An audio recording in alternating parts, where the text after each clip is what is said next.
No existe una definición que esté universalmente aceptada por todo el mundo sobre lo que es un preso político y por eso hay mucha controversia sobre el significado. Y es verdad que desde una visión puramente legalista, Carmena es ex juez, se puede entender que no hay presos políticos si está contemplado algún delito, si se está aplicando algún artículo del Código Penal. Pero desde esta perspectiva, en verdad, difícilmente podría sostenerse que hay presos políticos en ninguna parte, porque siempre hay un artículo de un Código Penal que lo prevé. Los presos políticos siempre son los de otros estados o los del propio estado en otro tiempo. Por ejemplo, en el caso de España hizo falta que se rompiera con el régimen, con el régimen dictatorial para que se reconociera en la ley de amnistía que había presos políticos. Y precisamente la rebelión y sedición era uno de los delitos que se entendía que entraban dentro de esa definición. Bueno, yo creo que el juicio ha puesto en evidencia dos cosas. Una, que ya sabíamos, que la acusación de rebelión y de sedición era absolutamente infundada y que no había elementos probatorios para sostenerlo. Esa es una evidencia para nosotros clara de este juicio y que prueba el trasfondo político que tiene, sobre todo si lo confrontamos con lo que han decidido los jueces en los tribunales europeos, que muchas veces se ha hablado de la falta de neutralidad de los jueces catalanes para justificar la competencia de la Audiencia Nacional y del Supremo para investigar estos hechos. Y es verdad que los jueces catalanes pueden verse influenciados por el contexto político social en Cataluña, pero también, o más, los jueces que están en Madrid por un clima, ¿no? Un clima de excitación, de tensión social muy elevado. Pero en cambio, los que no reciben esas presiones son los jueces europeos. Y los jueces europeos han decidido que el resto de personas, ¿no? que participaron en estos mismos hechos, que están en sus países, estén en libertad.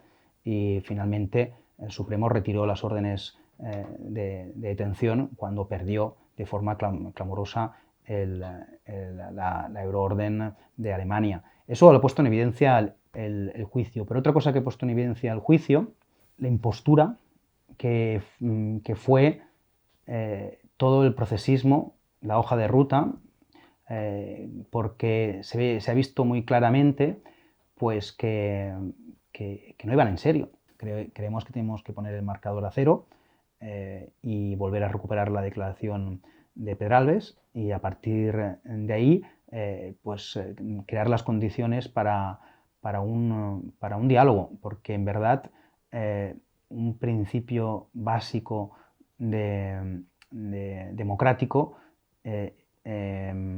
es el del diálogo, el de la empatía con el otro, ¿no? Y eso significa ponerse en el lugar del otro y reconocer las razones, las legitimidades del otro, partiendo de la base que el otro no puede ser tratado como un criminal, como un golpista, como ha pasado con el anterior gobierno. Por eso nosotros decimos que nosotros queremos ser la garantía de un gobierno que dialogue con Cataluña y no aceptamos que Cataluña sea la excusa para no formar ese gobierno. Cataluña necesita un gobierno en España que deje de ser una pared, como ha sido hasta ahora el gobierno del Partido Popular, y que sea un interlocutor, que escuche, que respete y que dialogue con Cataluña.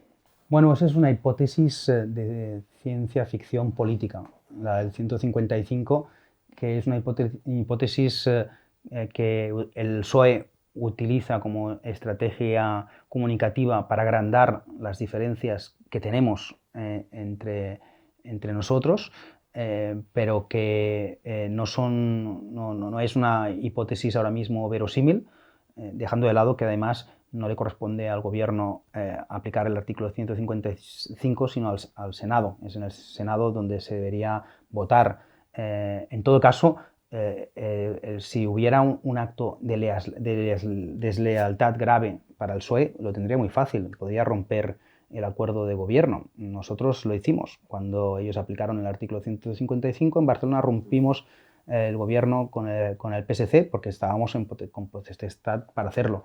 El PSOE no puede seguir sin hacer una propuesta sobre la cuestión territorial que afecta a Cataluña, ¿no? No puede pretender cerrar los ojos ante ese problema, porque cuando los abra el problema va a seguir ahí. Y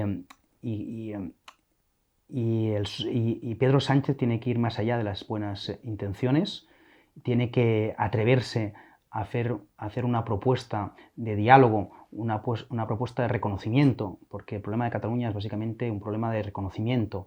Y si sigue atemorizado él y su partido con la reacción de la derecha, una reacción crispada, pues no saldremos del bucle territorial o del bucle nacional en el que estamos y seguiremos viviendo una situación de bloqueo como lo que vivimos, un bloqueo sin precedentes, ¿no?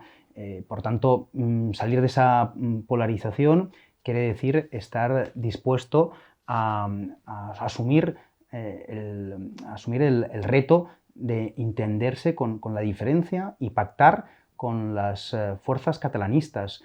España ha avanzado en democracia y en derecho cuando las fuerzas progresistas españolas se han entendido con las fuerzas catalanistas. Así fue, por ejemplo, en 1930, en el Pacto de San Sebastián, cuando socialistas, republicanos y también independentistas llegaron a un acuerdo que después permitió, a cabo de un año, alumbrar la República. Y así ha sido en muchas otras ocasiones a lo largo de la historia. Por tanto, es verdad que la principal responsabilidad de lo que está sucediendo en Cataluña es del Partido Popular, eso yo creo que no hay ninguna duda, pero si el PSOE hubiera sido más valiente y se hubiera atrevido a escuchar más a Maragall o a Montilla, que hablaban precisamente, en el caso de Montilla, hablaba de la desafectación de los catalanes, hoy seguramente no estaríamos donde estamos. Nosotros siempre hemos creído que estábamos condenados a entendernos con Esquerra Republicana. Tenemos muchos puntos en común.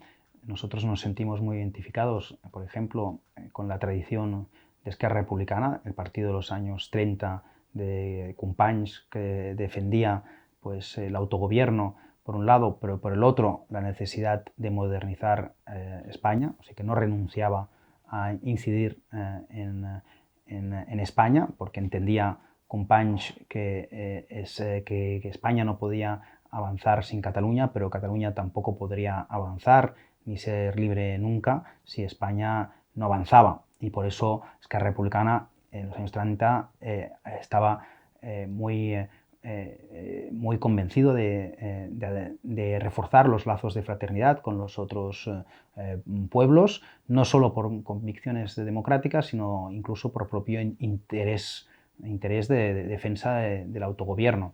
Esquerra Republicana durante un tiempo abandonó esa tradición, una tradición de la cual nosotros nos sentimos herederos, y como con otras tradiciones políticas que defendían también ese tipo de entendimiento con el resto de pueblos de España, y ahora parece que vuelve en cierta medida a defender posiciones parecidas. Empieza a renunciar al unilateralismo, a pesar de que lo hace con la boca pequeña, y defiende un pacto de claridad. Esos son elementos que para nosotros son importantes para un futuro entendimiento.